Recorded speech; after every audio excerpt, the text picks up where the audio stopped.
Hey everyone, welcome to the channel. It's TBR time, so let's go and see what I've planned in for my October reading.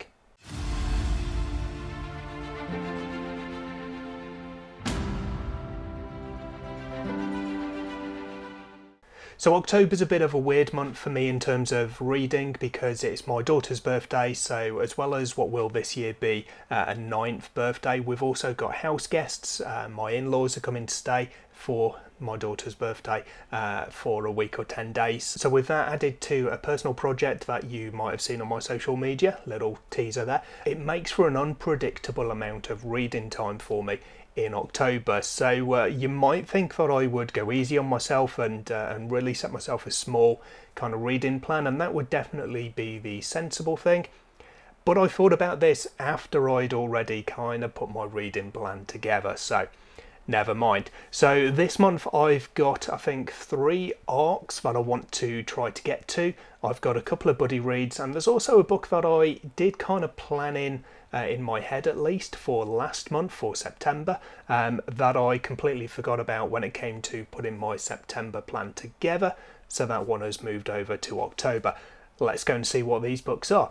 So I'm going to start off with the buddy reads, and first up in October I've got The Black Hawks by David Ragg. This is book 1 in Articles of Faith. I'm buddy reading this one with my book bestie Nina. We've planned this for a long time and we've just never really got round to it. I say planned it. We've decided that we were going to buddy read it. We just didn't plan in when. So now we have done. This one, along with most of the books that I tend to read, I don't really know too much about. I read the synopsis when I decided, yes, that's something that I want to read. And then I leave it long enough basically to forget what the book's about. So I'm kind of going into it a bit blind. I've heard some really good things about this one and the sequel, The Righteous, and then there's The Hunters, which has recently come out as well, which is also getting rave reviews. So I'm looking forward to reading this one. I have heard people say it's a bit like Kings of the Wild, but I didn't get on with Kings of the Wild. It was the humour specifically that for whatever reason didn't work for me in that one. So I'm hoping for a better experience with this one and that I end up really enjoying it. And then we've had an ongoing sci-fi buddy read for pretty much most of this year. We finished The Expanse in September, so we're starting up a new trilogy to take us through to the end of the year, and that trilogy is going to be The Way Stations, and therefore October sees book 1, Those Left Behind. This is a series by N.C. Scrimgeour, and I'm really looking forward to this one because it's been on my list for a while because I really liked the look of it and I liked the sound of it. But then last month I read Sea of Souls, her Scottish-inspired Selkie fantasy, and I really enjoyed it. So I'm hoping for a similar level of enjoyment with this one, even though it's obviously going to be very different, being a sci-fi rather than a fantasy. But fingers crossed this is one that I enjoy, and then I've got the next 2 books obviously to follow up and hopefully round out another series by the end of the year.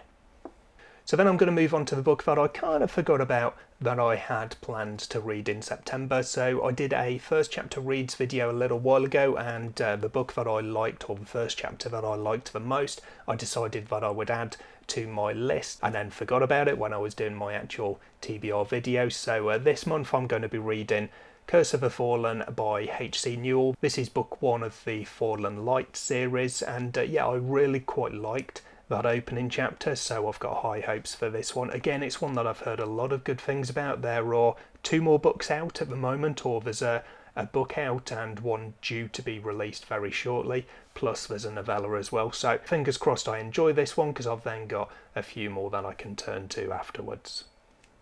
Moving on to the arcs then, I'm going to start off with the one book that I don't have a physical copy of. I've had a copy, a digital copy on my Kindle for several months now of Bookshops and Bone Dust by Travis Baldry. This is the follow-up, but comes before chronologically to Legends and Lattes, which was a bit of a surprise hit all round, but especially for me because it's not necessarily the sort of fantasy that people might see me reading, but I picked it up kind of on a whim and it was really enjoyable. It was a really pleasant, cozy read, so I'm looking forward to this kind of prequel telling the earlier story in the main character's life.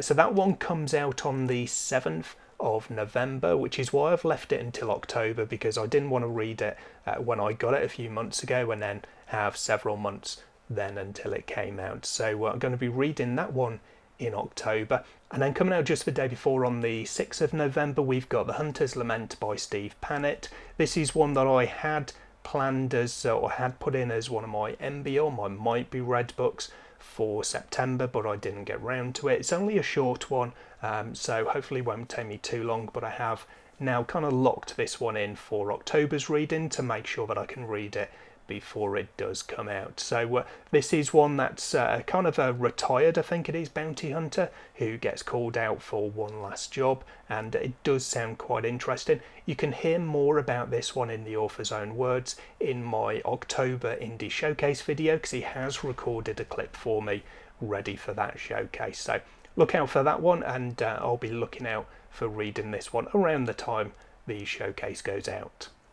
And then a similar situation, a book that I put on my MBR for September but didn't get round to, and I'm kind of glad actually, because it means that I can now show it because the cover reveal has been done. This is Wolf of Withervale by Joaquin Baldwin, and I do apologise because when I did talk about it in last month's TBR video, I did have a bit of a faux pas with the author's surname, which we had a bit of a laugh about on social media. But this one comes out on the 10th of October, so it's one of the ones that I'm going to be picking up first. In actual fact, because I finished my September reading a bit early at the time of filming, I am going to be starting this one later today. So again, don't really know too much about the story because I've let that slip in my mind, but this is a beautiful book, both in terms of that cover artwork that we have there, and also there's loads of additional artwork inside it as well, loads of maps. Taken me ages to skim through and find one for you. There we go, I won't do too many more then, but yeah, really nice copy that I've got here, so I'm looking forward to it. Hopefully I enjoy the insides as much as I enjoy the outside.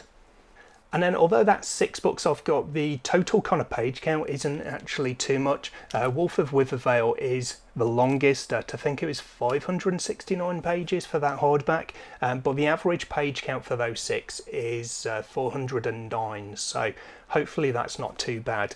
I did decide though that I haven't done this for a little while, so I've got the old TBR jar out, and I'll pull one out of there as well and see if I can get something to add to that list that's going to do me quite well. So I'm going to be reading, if I get round to it, Soul of Iron and Gold, I think that is, by Katie Pearson and Jacqueline Davis. This is a semi-finalist of SPFBO 9 and is around there somewhere on my desk, I believe, so I will go and grab the physical copy of that.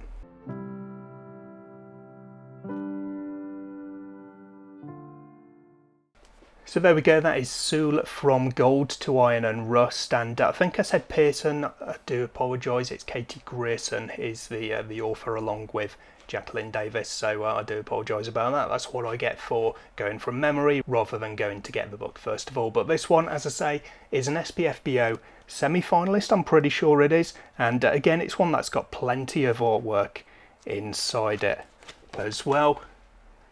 So it's another really nice copy that I've got in my collection, and I'm looking forward to checking out and seeing how it goes. So there we go, that's my TBR MBR for October. 6 books plus one from the TBR jar if I can get around to it. Hopefully it's going to be another really good reading month for me. I've got some titles here that I've been looking forward to for a nice long time. Let me know in the comments down below if you've read or if you're looking forward to reading any of these titles.